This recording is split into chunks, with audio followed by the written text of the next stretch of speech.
Este espetáculo foi pensado em 2018 para o Festival Internacional de Almada. Aliás, estreou no Festival Internacional de Almada. E o ponto de partida era uma coisa muito simples. Era uma semelhança minha com uma fotografia do Ted Bundy, o assassino em série, que morreu em 1990, 89.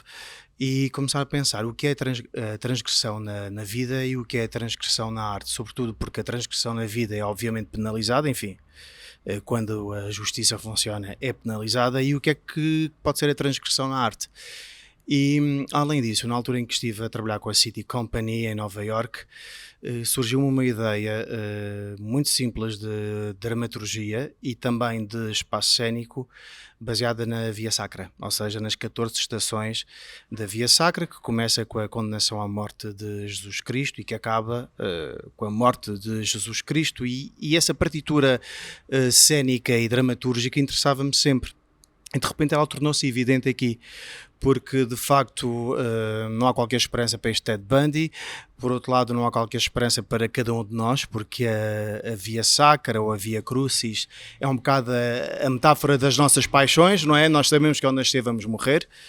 E o que eu achei curioso ao pesquisar um pouco mais foi a 15ª estação, a estação opcional, que de facto ela não encontramos facilmente no ritual da Via Sacra, para quem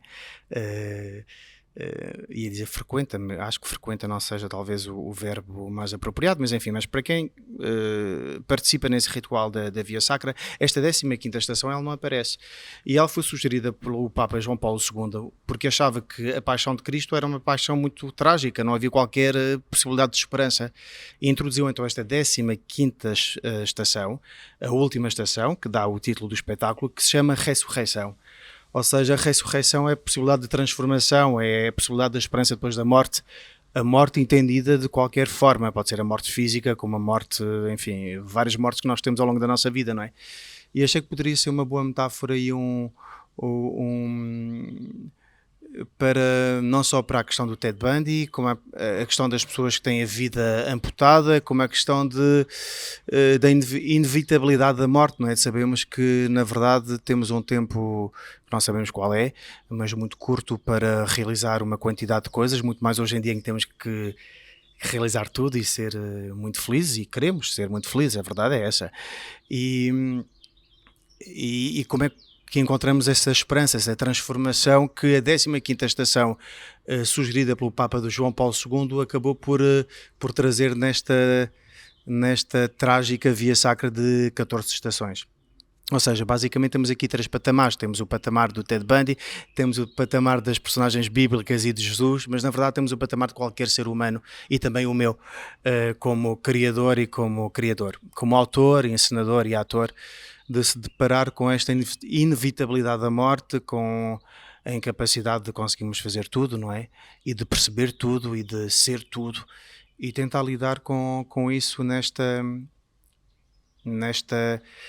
espetáculo, tentando transgredir-me, ir além. E é por isso que peguei neste ponto de partida do Ted Bundy, que transgrediu na vida, obviamente cometendo mortes e matando pessoas, ou seja, obviamente não é nada que seja aceitável, mas como é que se consegue ir além na arte, uma vez que a vida acaba por não ser um espaço onde temos a possibilidade de nos transgredirmos, mesmo positivamente. Enfim, é difícil, através da vida cotidiana, conseguirmos encontrar esta plenitude de viver, por mais que façamos imensas atividades, por mais que nos multipliquemos em várias tarefas, é difícil, e a arte permite isso. Então, o que é a transgressão na arte?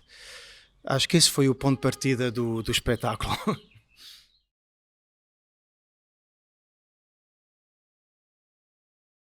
Eu diria que durante o espetáculo vão ver 5 atores a digerirem de maneira muito diferente, mas também em conjunto, o que é morte, o que, no nosso caso das meninas, os nossos assassinatos, não é?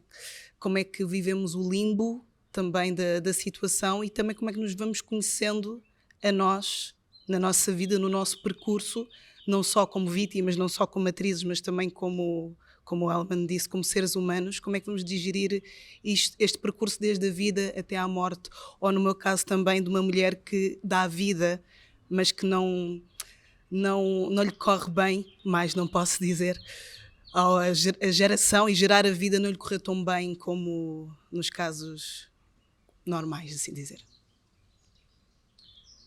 Porque na verdade nós não conseguimos controlar nada, não é? E é isso que fala também este espetáculo. Não há possibilidade de controlar, por mais que consigamos idealizar alguma coisa em relação à nossa vida, de facto temos a vida que temos. E essa é a dura fatalidade, não é? Não é a vida que nós queremos, por mais que nos acabemos por convencer que esta vida é a melhor, porque é aquela que temos, na verdade queremos numa coisa que nós não temos, não é? E lidar com isso não é propriamente fácil, além de todas as questões que eu falei sobre a inevitabilidade da morte, porque era uma coisa que realmente me perturbava muito quando era adolescente. Agora, na verdade, não me perturba tanto, mas perturbava-me a questão de morrer e não poder regressar. Como é que se não pode regressar? Como é que se não se pode voltar a casa zero e recomeçar? Era uma coisa que me perturbava. Era um adolescente, pronto, que me questionava. Quando percebi que de facto não podemos regressar, não é? E acho que hoje em dia é cada vez mais difícil lidar com isto quando há esta pressão que eu acho que na minha adolescência eu não havia tanto, ou eu não tinha tanta consciência de conseguir, de vencer, de se afirmar, de ser alguém, não é?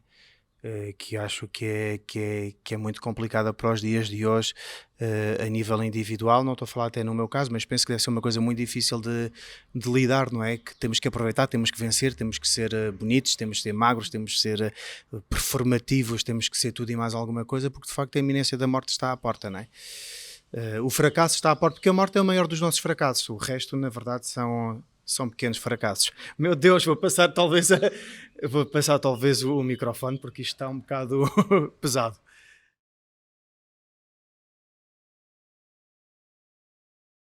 Que temas? Acho que agora parte do que tanto a Sheila como o Elman estavam a falar, acho que já toca em muitas coisas. Eu acho que o tema principal é mesmo esta questão da morte, e este caminho da via sacra, mas também,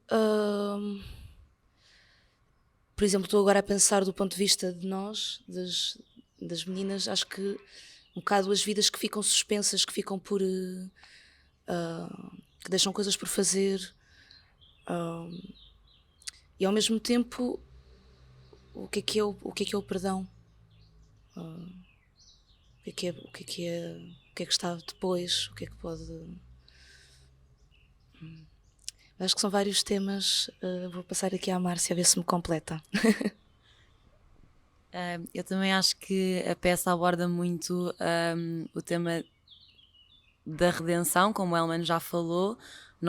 Todas as nossas personagens estão à procura de um final, de um fechar de um capítulo, e ao longo da peça estão constantemente a querer que isso aconteça. E acho que o final da peça é mesmo o culminar desse fechar de capítulo. Sim. Porque desculpem, há uma coisa que é curiosa, que eu resgatei na altura que escrevi o texto, quer dizer, sim, que são aquelas frases das três irmãs do Chekhov que diz que querem ir para Moscovo e que depois não vão para Moscovo, não é? E no final eles dizem, nós temos que trabalhar, como se o trabalho de alguma forma faz esquecer tudo o resto, não é? E esta peça tem isto a um determinado momento, que não vou dizer qual é, mas o que nos resta é continuar a trabalhar, porque não temos outra opção, não é? Perante o que é inevitável, fazer o quê? Continuar da melhor forma que nós conseguimos, não é?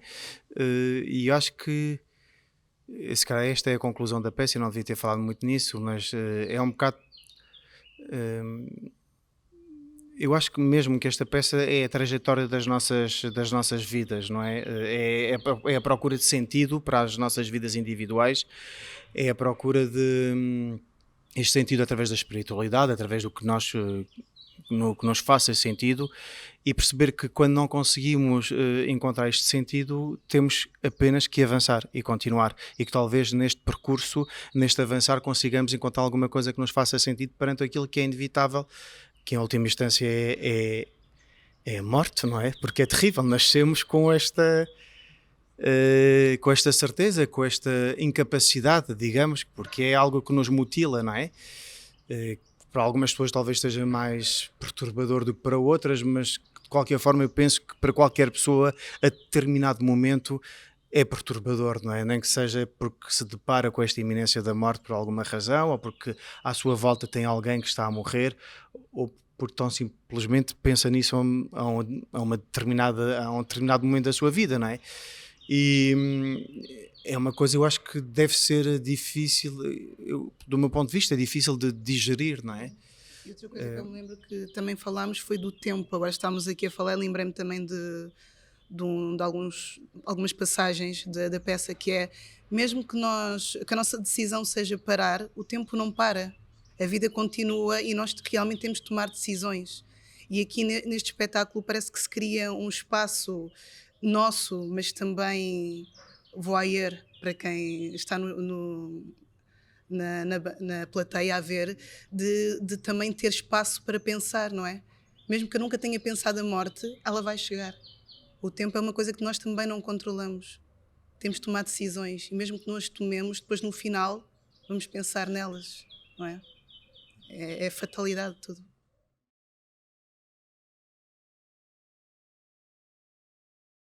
O elemento dramatúrgico e cênico era pegar nas 14 estações, mais a 15ª, que é a ressurreição, e construir um texto à volta destas 14 estações.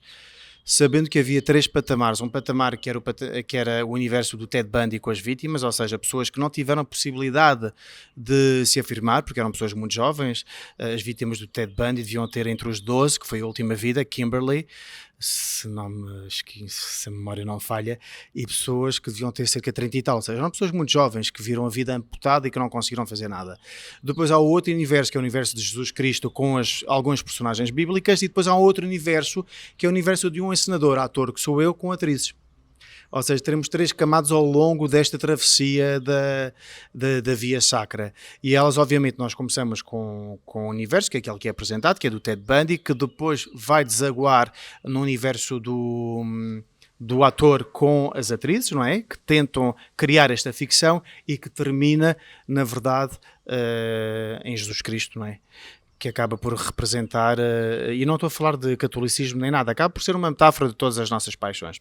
O que eu queria dizer em relação a outra questão é que eu acho que este espetáculo trata sobretudo da questão que, e eu falo a título pessoal, de quando somos muito jovens temos a ilusão talvez de mudar muita coisa, e acho que acabamos por mudar algumas coisas, mas não mudamos tanto quanto nós pensamos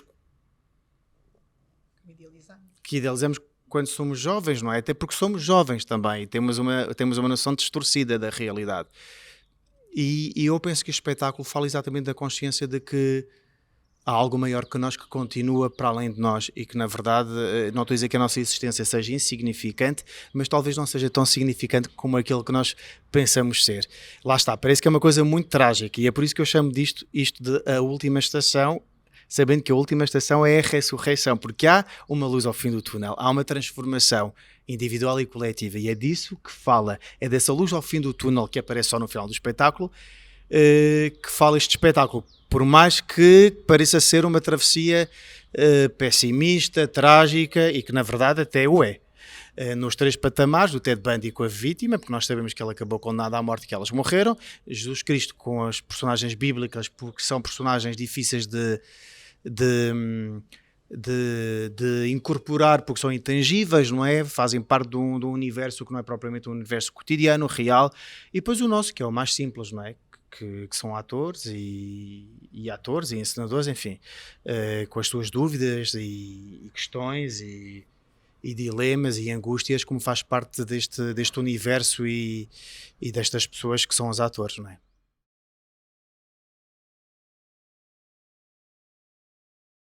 A mim sempre me interessou, e vou já passar o microfone para eles, porque eu sempre trabalhei nesta fronteira entre... Eu acho que são um só, na verdade. O que é sagrado e o que é a blasfémia é quase como a luz e a sombra. Um precisa do outro para existirem os dois, não é?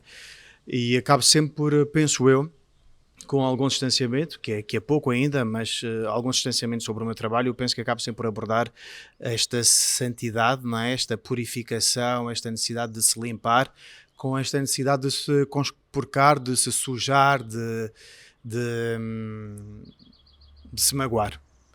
Acho que ando sempre, trabalho sempre as duas coisas, ou uma ou a outra, ou até para compreender a fronteira que os divide, mas na verdade que os une. Agora estavas a falar, então me lembrar, por exemplo, na minha personagem, entre o divino e o blasfemo. Eu também fui mãe pela segunda vez há pouco tempo, e das coisas que eu concretizei ao dar à luz é que não há nada mais divino do que criar, gerar e dar uma vida, não é?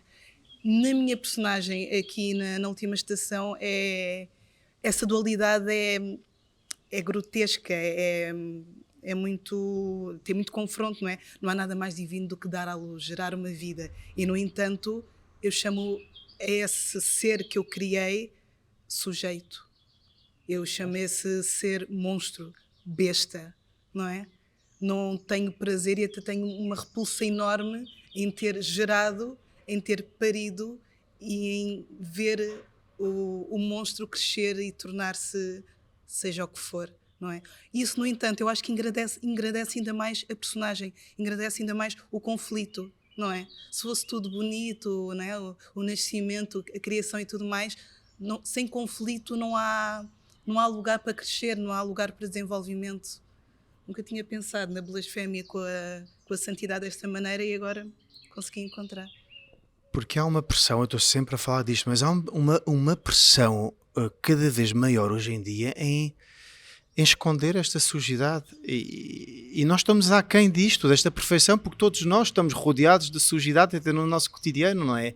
Mas temos uma necessidade de ir ao encontro de algo que é perfeito, ascético, limpo, aceitável por todos, não é? Uniforme, para existir.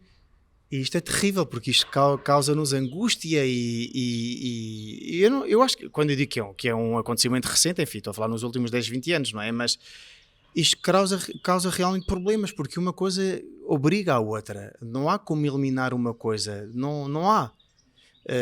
E se eliminarmos, acabamos nós por sofrer as consequências. A próxima pergunta vou passar a Daniela, que ainda não falou.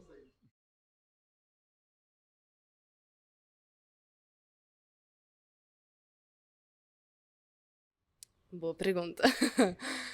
As expectativas. Bom, é a primeira vez que eu estou a fazer este trabalho e tem sido um desafio, mesmo por estas questões que falámos todas aqui, em relação aos temas, em relação aos diferentes universos, e acho que para todas, para todos, é mesmo um desafio em relação ao tempo e em relação às diferentes estações. Nós temos uma linha temporal, mas as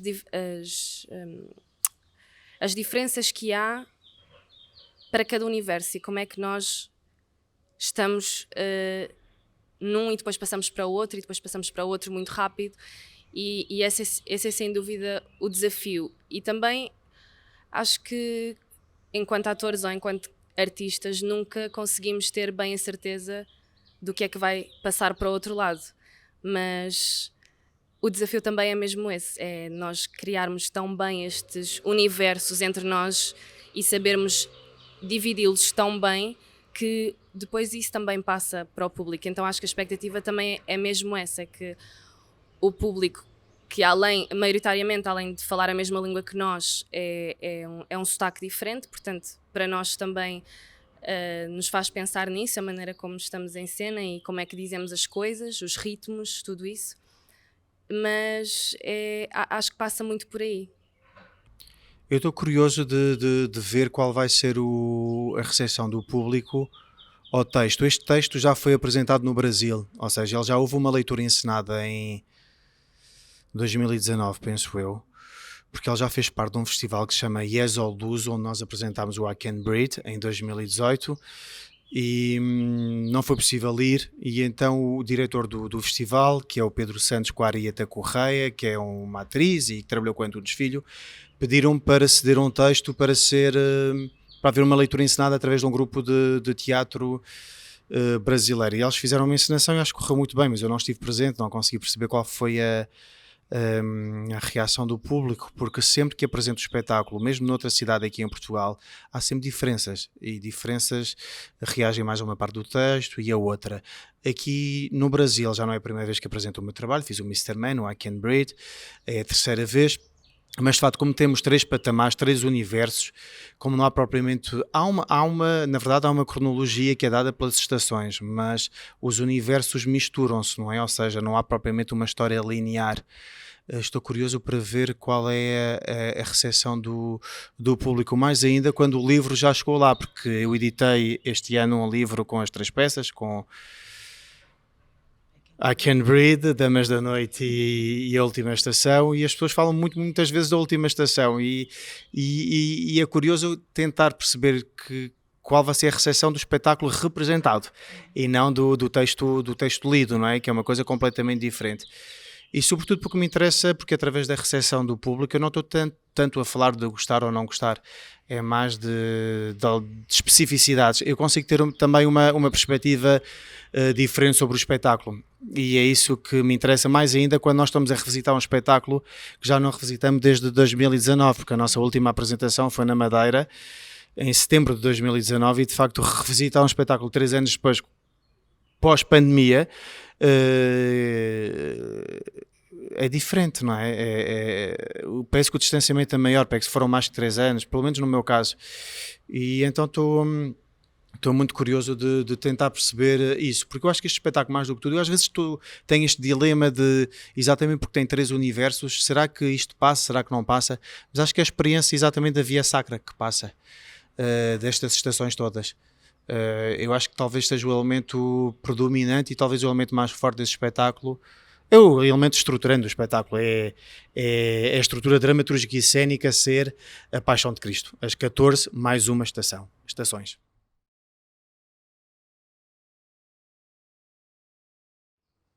O meu desejo para o teatro é que se continue a unir sempre com as outras áreas para chegar à mudança. É isso. Posso ter 2? Acho que depois desta pandemia enchemos-nos de desejos. É que, embora o teatro em palco seja efêmero, que não seja na sociedade, e que ganhe mais valor e mais consciência governamental também, olhando para as artes. Para mim, assim, essencialmente, o mais urgente é o fim da normalização da precariedade, que isso, em Portugal deixe de ser um estado normal. Esse é assim o desejo para o teatro, mas também para as artes também, e que haja uma reformulação também do pensamento das artes nas escolas e da maneira como se pensa as artes na sociedade, porque acho que Portugal acaba por ser uma sociedade que tem cada vez menos cultura das artes e do teatro, e acho que o Estado é responsável em parte também por essa educação, por essa consciencialização, por essa por isso.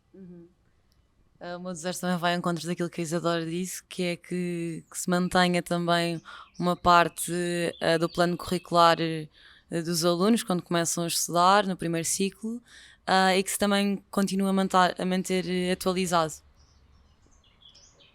Eu vou falar sobre uma questão que tenho pensado nos últimos tempos, que é o desinteresse que há em relação ao teatro, em comparação com cinema, com streaming e por aí fora. De facto, eu tenho assistido como espectador, mas também como artista em cena. Temos salas cheias, mas há uma diferença, há menos afluência de público. Pelo menos eu tenho sentido isso. Vejo salas que muitas vezes estou eu e mais 3 pessoas, e estão os atores em cena, E eu acho que o teatro não tem que revolucionar nada, nem tem que se comparar com as outras artes para conseguir ter público. Pelo contrário, o teatro é uma arte completamente diferente do cinema, completamente diferente das outras áreas, e não tem que se complementar ou assemelhar-se às outras áreas para poder ganhar seguidores ou para chamar público. Não, tem que haver de facto, obviamente, um investimento na educação, na cultura, através do Estado que já existe, não desvalorizando o trabalho, que é enorme, mas tem que ser maior, e não só em Portugal, como na Europa, como no mundo inteiro. Mas o teatro não tem que se transformar nas outras coisas para se afirmar. O teatro é o teatro exatamente pela sua efemeridade, por ser completamente diferente. Nós vemos muitas propostas artísticas, e eu não estou de modo nenhum a criticar, em que vêm buscar coisas do cinema, buscar coisas acho isso muito bem, mas isso o teatro existe porque tem características que são próprias ao teatro. E quanto mais nós afirmamos estas características próprias do teatro, mais afirmamos o teatro e defendemos o teatro, que nunca vai acabar, obviamente, não é? Já faz parte desde o início da civilização, mas tenho-me questionado muito como é que conseguimos atrair público, não desvirtuando a natureza que é própria do teatro. Como é que se faz isto hoje em dia com o panorama que temos? Ainda bem que temos este panorama, que é completamente diferente. Eu acho ótimo que as coisas estejam sempre a mudar, mas como é que nós fazemos isso sem desvirtualizar a natureza do teatro? Essa é a minha questão final.